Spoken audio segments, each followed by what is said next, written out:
So Greg said he wanted the ball in your hand. Mm-hmm. What did you see? The last play?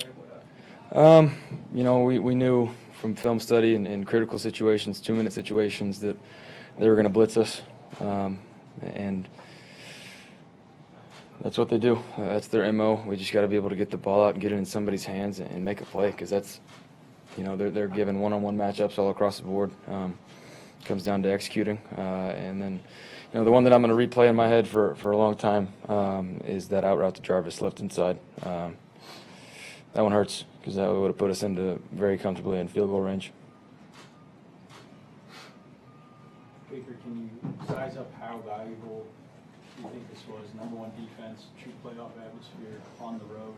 What can this do for you? Obviously we would like to win. We'd like to have won the game, and there's no question about that. But it's about finding the positives. Seeing, like you said, positive, playoff atmosphere. Learning from that on how to handle it, to take care of the ball early on, not let them jump out in front. Just got to put yourself in position late in the game like that to be able to win. Can you talk about the way that you guys came from behind, fought back in the second half against the number one defense, and had a chance right here at the end? Yeah, no, obviously the resiliency of our team, great. Obviously things in the first half weren't going very well, but for us to fight back and make it a ball game, it shows a lot about who we are. Obviously very disappointing for us to not come out with a win, but that's a great team. It's a playoff team, and we want to be in their spot this time next year. We want to be in the playoffs, and so it's going to be a tough loss. It's going to be one that hurts, especially knowing that that was a game that got them in the playoffs. Baker, you set the NFL rookie record for touchdown passes. You did it in 13 starts. What does that mean to you? It's pretty special, considering that, the rookies that have come in and played. Got a lot of guys around me that helped me do it, though. So that's one of those things that you get recognized individually, but there's so much more to that.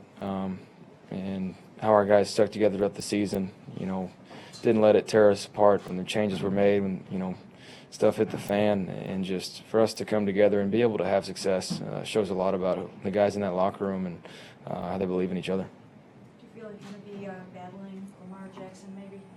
For a long time, yeah, obviously. Great player. He showed that tonight. Made a lot of plays. They're doing some really good things, scheming up, the run game. They run the ball really well, and then when he's throwing it, he's making plays. Even when he's getting flushed and hitting the second, third reads, he's making a lot of plays right now, and that's a good team that we just lost to. So, yeah, I expect Lamar to be there for a long time. Baker, how long were you sitting on that pump fake touchdown pass? Did you know when you brought the ball back in that you had it? Start the second half. Yeah, I knew pretty much right away. Baker, business now is to find a coach. Do you have any concerns, interest, and obviously interest, but you pretended not to have any interest and stuff like that. But now that we're at that point, what are your thoughts? The changes that were made management-wise and everything that they've done, I think speaks for itself. I trust Dorsey and his group to make that right decision. And they know me well enough. They know, how I feel about putting myself in the best position to win, more importantly, putting our team in the best position to win. And so they're going to make the right call. That's not my decision to make, and that's why I'm not going to get involved. They know how I feel offensively, how we've played the second half of the season, and I love those guys in that room, and that's why we've had success. Do you lament the fact that the Peppers fumble recovery for a touchdown hasn't allowed to happen? Obviously, that's an easy way to blame the game.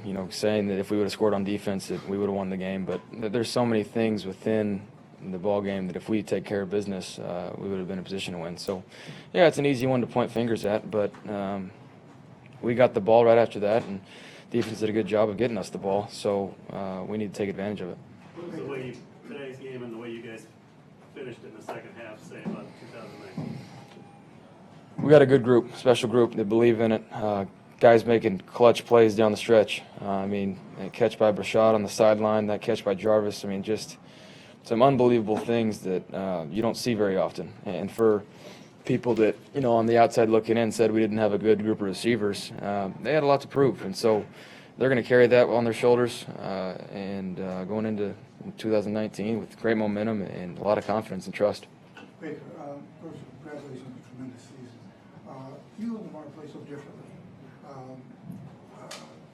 Clearly, there's room for both styles, yet there's still some people. I was talking to Lamar, people telling him you should play defensive back or wide receiver. And even you mentioned Oklahoma people now all the stuff they get on him. Start thinking about another position. Is that stuff dead? I mean, he's stunned that people are still having those kind of debates and conversations. No, I'm not shocked by it. Everybody sees it a different way, but I think people that know the game of football know that winning is the most important thing, and whoever gives you the best opportunity to win, that comes in all shapes and sizes. It comes from all different types of leadership. It comes from guys that love the game and know how to get the best out of their players. So, yeah, I don't believe in that. I know Lamar's a winner, and I also know Kyler's a winner too. When you said what you guys have done speaks for itself, that sounds like you're saying they should keep things in place. Is that what you're saying? No, stop trying to get me to say something, Tony. No, just on offense, we had, within our room for us to stick together when things, obviously have separated, and you can easily blame people and point fingers and let that tear up the room.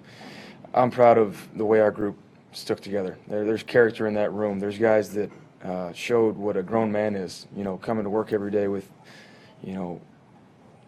they had every excuse not to throw in the towel and not believe in it, to just give up on the season. But they believed in each other. And so that's why I say it speaks for itself.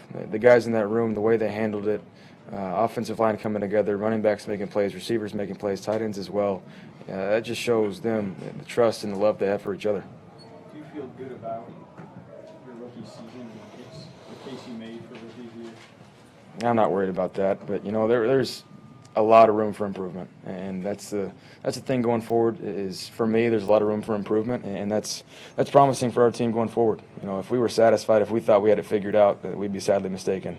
So, yeah, a lot of room for improvement, but we had a decent year. It's nothing to be completely disappointed about, but it's something to use as motivation. You wanted to come in here and prove who you guys are. So what do you think you did prove today? Second half, how resilient we were.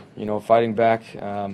Obviously, this game, the only thing it meant for us is trying to have a winning record. But for our guys to continue to fight for each other, continue to, try and win, it just shows what their mentality is like, where the culture is at right now.